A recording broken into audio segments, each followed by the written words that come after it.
at that time, not until they choose to open up their heart, not until they choose to feel, to fill their heart with those emotions. And after years and years, like you have to think about it, after years and years and years of not allowing emotions in, it becomes harder and harder to do as time goes on. For anybody that's watched the Vampire Diaries or the originals, think about when the vampires, they have this thing called a humanity switch where it allows them to connect emotionally, which is the only part of humanity they have left. Because essentially, a vampire is dead. So when they cut their humanity switch off, they become basically the term that's been overused that we all are acquainted with, full blown narcissist. Narcissistic energy, personality disorder, they embody all of it. It's a vampire, let's work with a TV show. And, they just do the most outrageous, most horrible, most cruelest things and don't care at all. Well, they shouldn't have did that. Oh, well, I wanted to. Okay, well, why'd you just go on a killing spree and just kill them? I thought it was fun. Why not? Which a lot of them struggled turning their humanity switch on because it was nothing anybody else could do. Now, people could help. Their outside environment can help influence and encourage them to turn their humanity switch on, but that's something that essentially that they have to do on their own, which is something that I had learned about the demon Leviathan.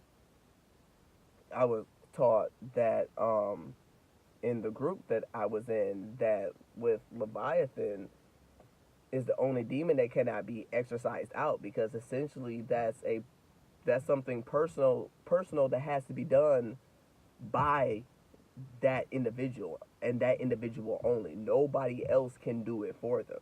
It's between them and God. Only them and God can do it, or source, or universe, or spirit, or Allah, or Gaia. That's it. Nobody else. You can't call a preacher. There's no holy water. There's no type of antidote besides them having that free will and them choosing it with their own free will. Because even in Vampire Diaries, people was like, yes, we got the humanity switch on, but they didn't do it with their free will, so it wasn't on. They were faking it. And then they let him out, and then come to find out, oh, well, you were faking it, But going back to that TV show, when they did turn their humanity switch on, when they really did, it was like, you know what, this is something that has to be done. Something was that carrot or that trigger that made them want to choose to turn their humanity switch back on. Everything they've ever done, everything that if the humanity switch was on that they wouldn't have done, came flooding back. Flooding back. All the regret, the hurt, the remorse, the pain, the trauma. And a lot of vampires, when they did do that, they would end up killing themselves, because there essentially was a way, the only people who lived forever were the originals, but there was still even a way for them to die, because they couldn't live with themselves. Good people, or people who would just keep using the quotation marks with good people, it's easier. With good people who don't have, or people who just don't have their heart chakra closed off, and didn't embody that demon or spirit or those darker energies, or that shadow side to the fullest, or even to the part where the shadow overshadowed the light. We were able to feel those emotions at that time, one by one experience at a time, and gradually move on. Now imagine if That didn't happen. And with your free will today, you chose to open up your heart and let the light in. Think about all those emotions coming back at one time.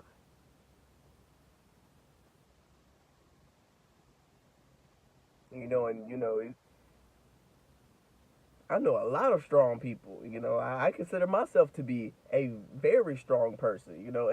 Especially emotionally, I can take a lot of hits. But even everybody has a breaking point. That one song, "Everybody Got a Breaking Point," that's coming to my head. Everybody has a breaking point. I will not be able to feel all the hurt and pain and at one time, and then having to deal with it all. Well, that's not a psychotic break waiting to happen. Like, I don't know what is. Because mentally, and this is just, me, trying to really contemplate that. I can't even, this is one situation I can truly say I can't even put myself in someone's shoes to be able to possibly fathom what that would be like. If I've been able to, feel at the time, I couldn't possibly fathom. I couldn't. That's extremely overwhelming. That would give anybody in their right mind a psychotic break. I mean, truly think about that. Imagine just everything that, all the burdens that, you went through, and heartache and pain and defeat and deception and lies and betrayal, and the things that you've done that wasn't necessarily all that good, that you regret, and all that, you having to deal with that, and emotionally and mentally and spiritually sort that out at one time.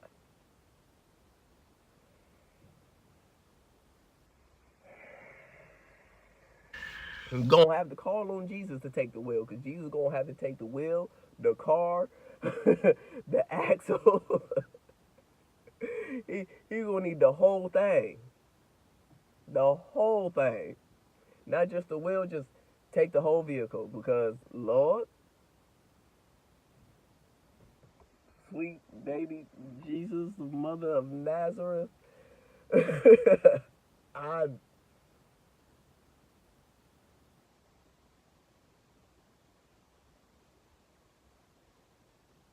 I'm literally speechless like right now, like just trying to mentally put myself there and partially emote. Like, my heart hurts right now just trying to really consume that much at one time. Like, I can't even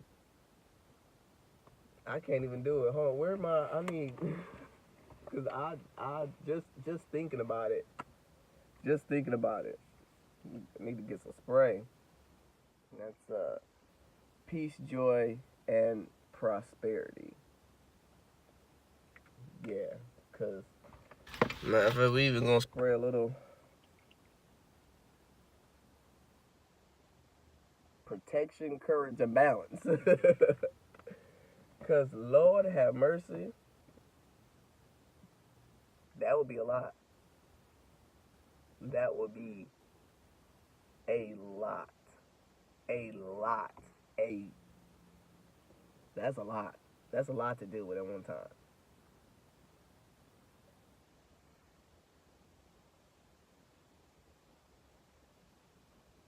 So it's not that someone who we may perceive to be a narcissist or embody that um, more shadow side or more of their narcissistic energy, because we all got it.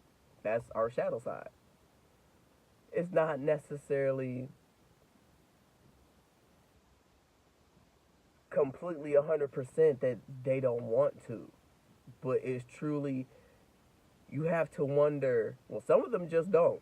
I mean, I'm not gonna sit up and lie, because I mean, there's all types of different people. Some probably truly just don't, and you know, that's their, everything happens for a reason. God knows, spirit knows that maybe that's what their path is, to do this lifetime. I don't know. That ain't none of my business.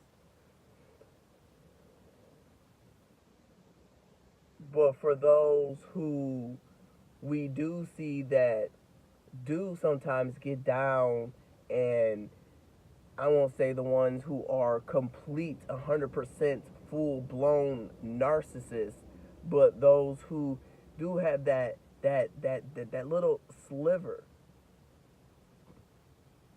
The ones who a lot of us empaths see and are able to see our potential, and is actually, and we feel like it's theirs, and the whole mirror effect, is, are you a mirror or are you a candle? That was actually in my doctor's office. You could be the candle that burns bright, or you could be the mirror that reflects the light. And I was like, well, ain't that deep? And then to hear that recently come up in a reading, it was like, oh, well, wow. But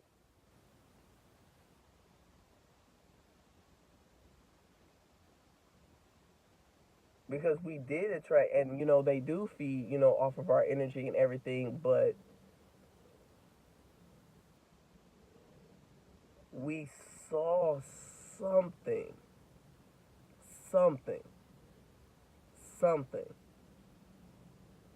And it was just their choice to not be the candle and the flame themselves, but to just reflect it. And like, no, I'm just going to reflect your light and take, your light and energy source and all that good stuff. Because it's free will. They had that free will option to do so.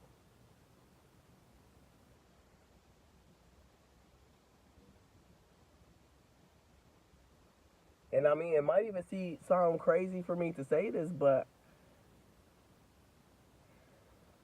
to a certain extent, I won't say respect, but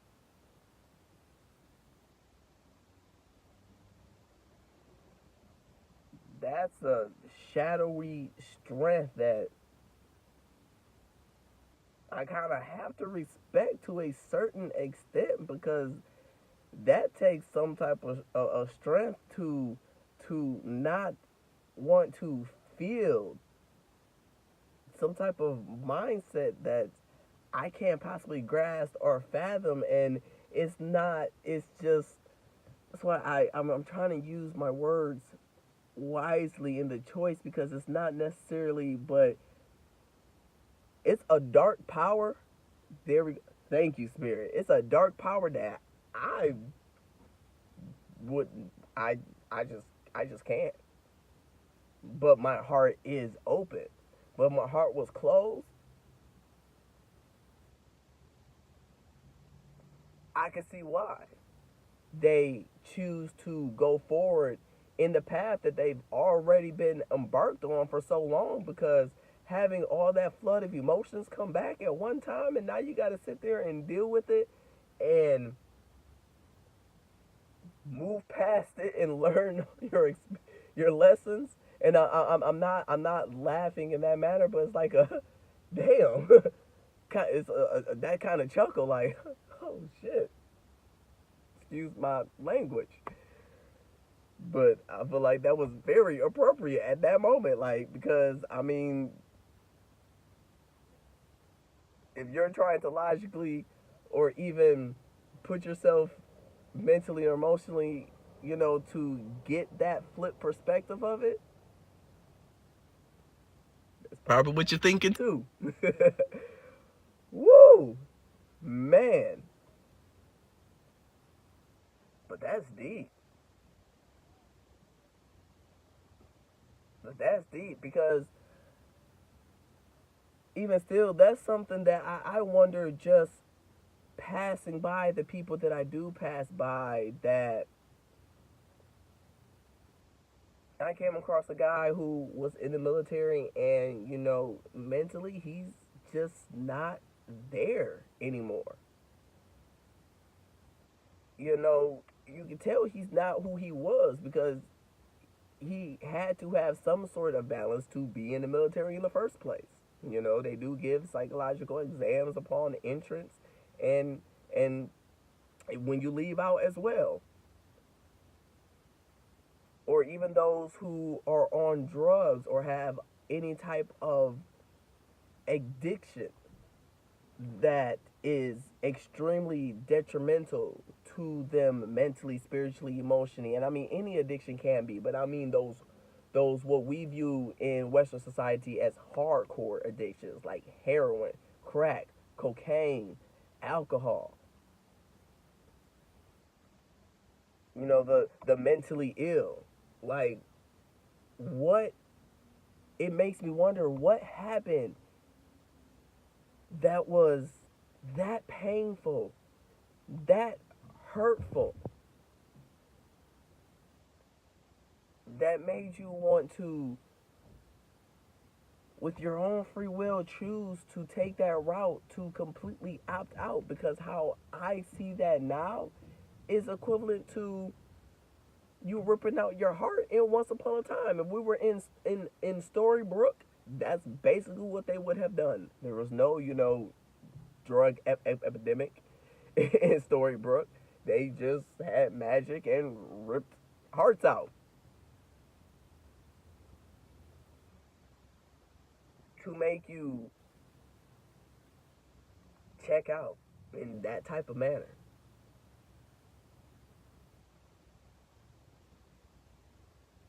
And I mean, not everybody has that experience, but I'm talking about those who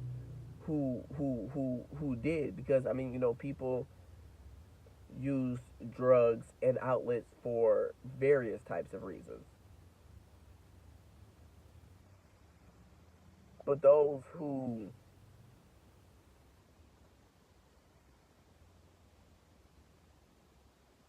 I don't know, it's just something about their aura, their energy, that you happen to come across, or even just walk by on the street, and you're like, you weren't always here.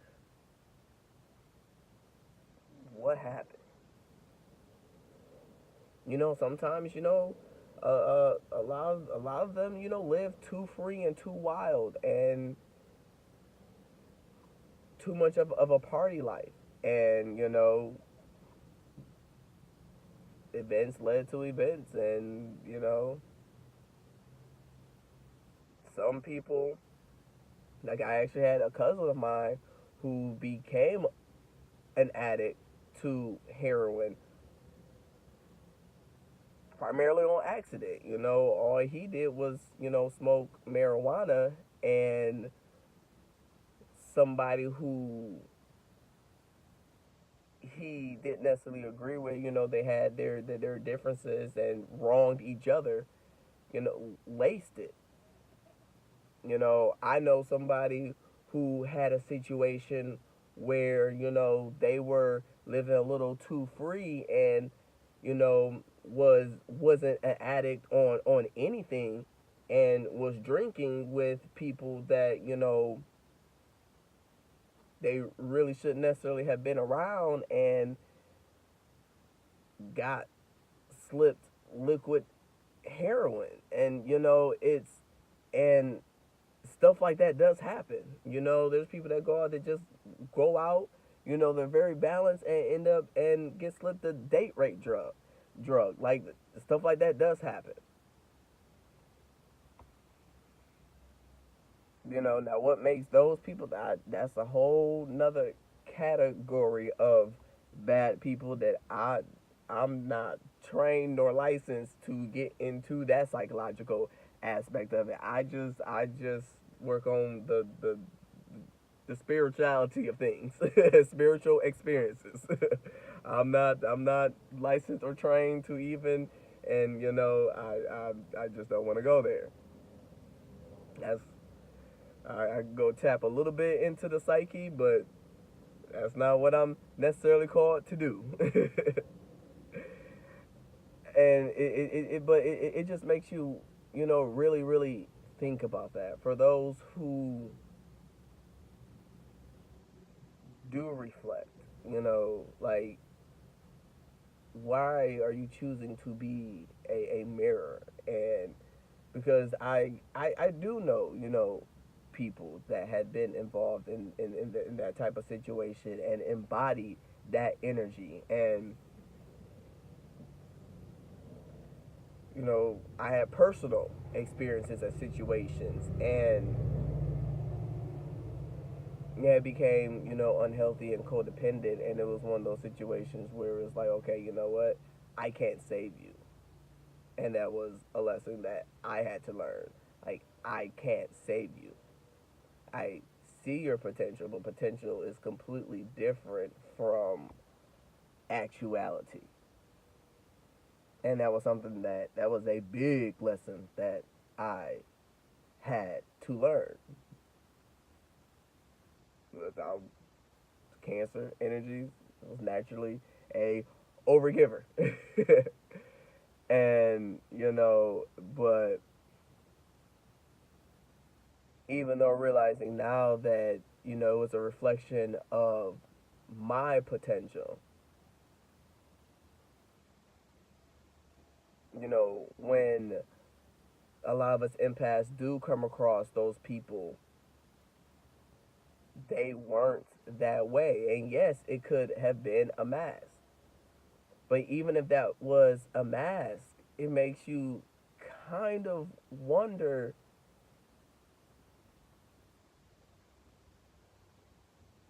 why not just choose to be that way? Why choose to keep your heart closed, to have that guard because of a few, more than a few, bad experiences?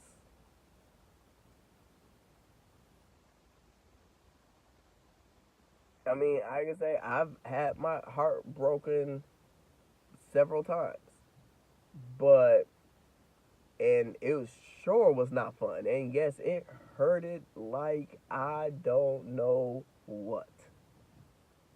It hurted. Especially in a deep connection and commitment. It kind of makes you feel as if you're not alive, as if you're just not living. You're literally just existing on a day-to-day basis. But I still, and yeah, I'm not gonna sit up here and lie and say moving forward, and I'm not gonna be a little cautious, a little hesitant, don't want nothing repeating. So, you got to put up a guard to a certain extent and boundaries, to look out and keep your head, what we call in the military, keep your head on the swivel. That means checking out your whole scenery and everything that's going on, looking for those red flags. Make sure everything that's waving ain't nothing but the white ones or none at all. But definitely, looking for the red flags until, the coast is clear, and then, moving forward. But I still can't allow the bad or the negative or the defeats or the downfalls or the things that didn't go wrong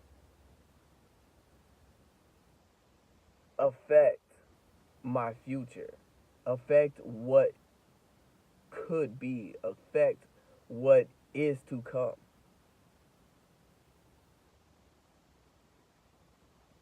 Essentially, that's a form of self sabotage.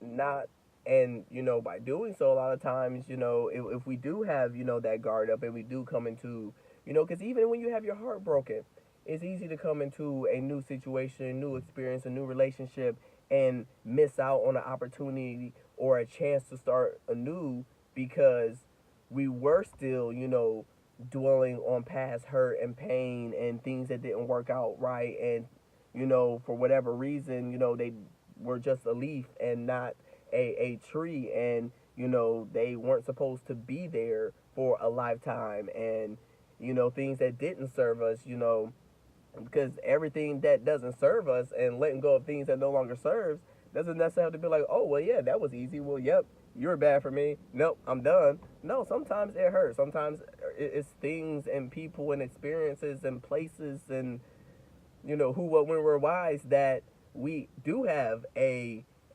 emotional connection to, or any type of connection to, that is hard to let go, that is hard to move on from, that does cause some type of grief or sense of loss.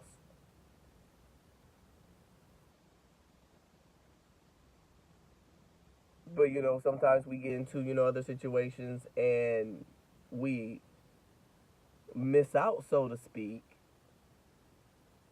The song "Circles" is coming to my head. What goes around, you will come. If you let them go, then they come back. Then that's how you know. Type of, if it's meant to be, it's going to be.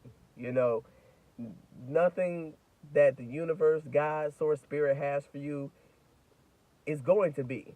Even if it takes 40, 50 years, it's going to be. How long it takes, is, us learning our lessons and being able to embrace it and go forward. We're going to keep going through the same things until we do learn those lessons, until we have healed, until we have, gotten to that point that is the point that we needed to be at to be able to move forward and progress. But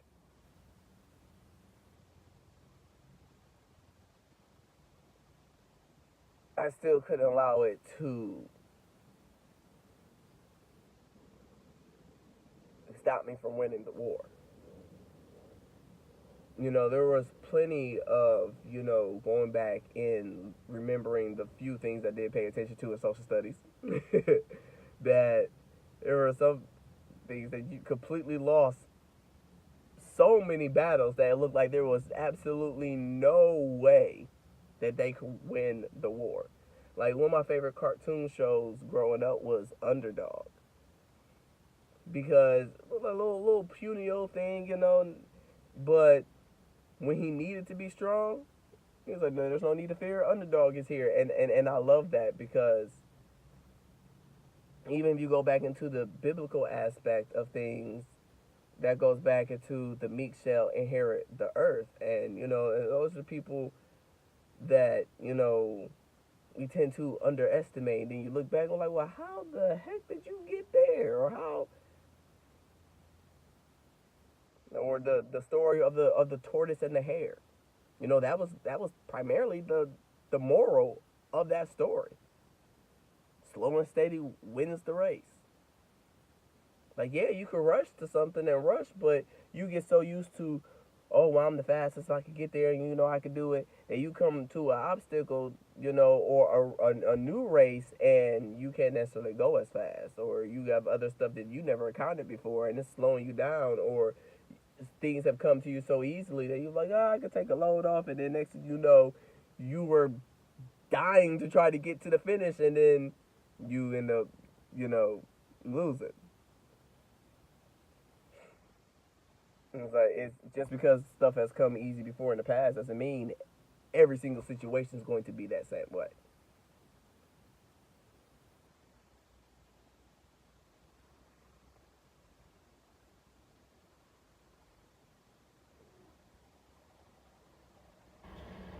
But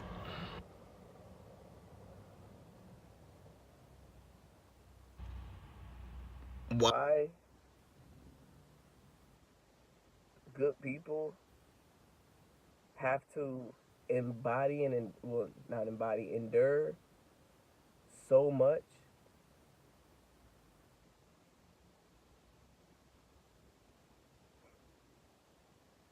because it shows those who have closed their heart, who have, decided to embody their shadow versus their light.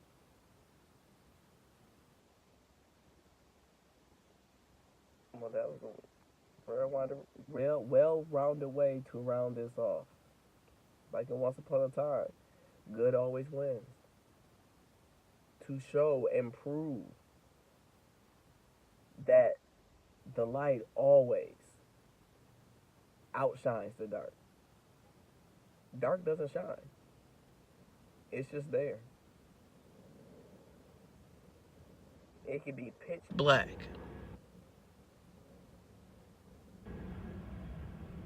To be in the plane 1,000 miles up and you can see one light. You can still see that one light. It can be pitch black in a room. You light one match.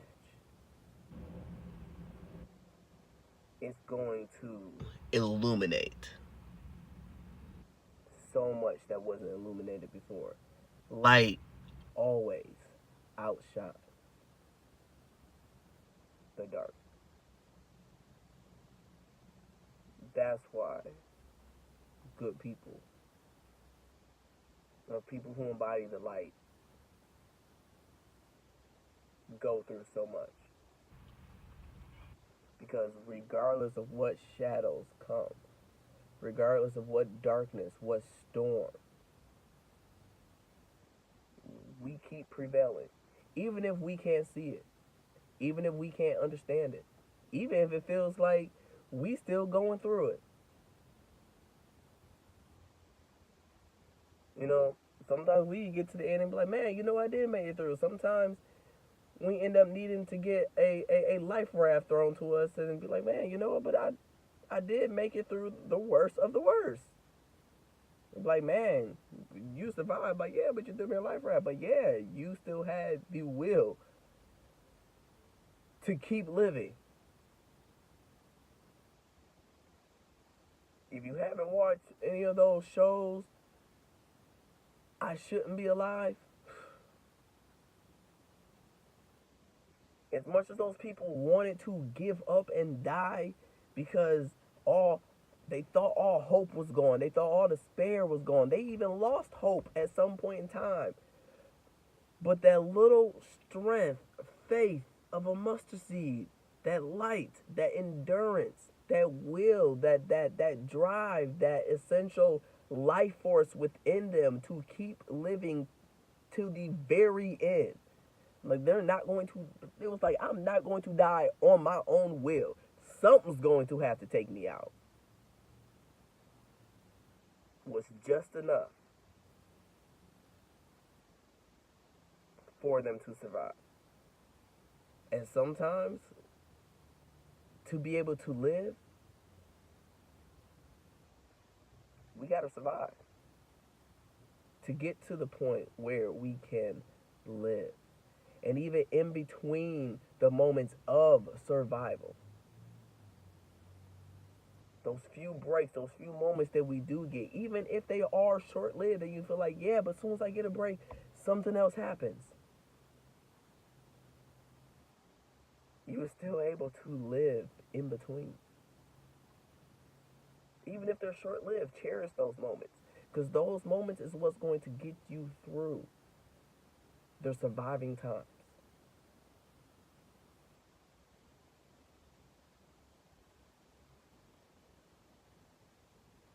All right, Spirit.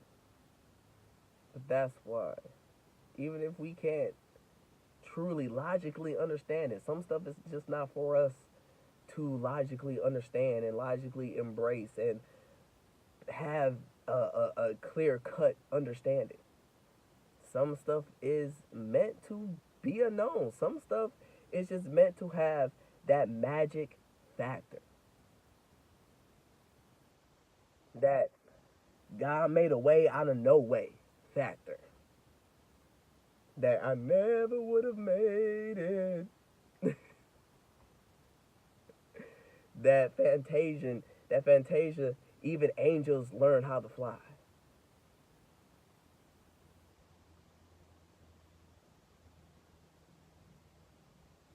So keep going.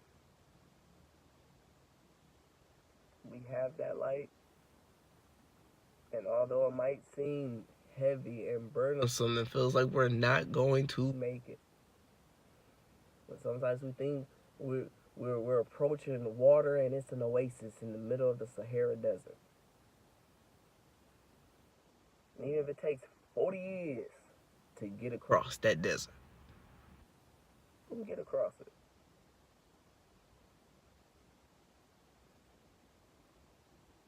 Even if your light is just flickering, that little flicker, that's sometimes all you need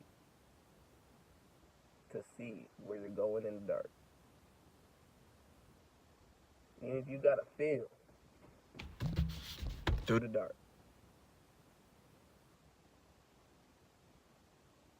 you get there. Alright, y'all, I'm gonna go ahead and get up out of here. Feel free to like, share, and subscribe. My alarm went off again. I thought I recorded this, but I looked up and it's still at 0. But feel free to like, share, subscribe. I'm gonna go ahead and put Empire Heavy, Jussie Smollet down below, and yeah, everything will be below in the Dropbox. Leave a comment, shoot me an email, and I'm gonna get up out of here and finish watching Once Upon a Time because I got to know what happens next. All right, y'all. Peace.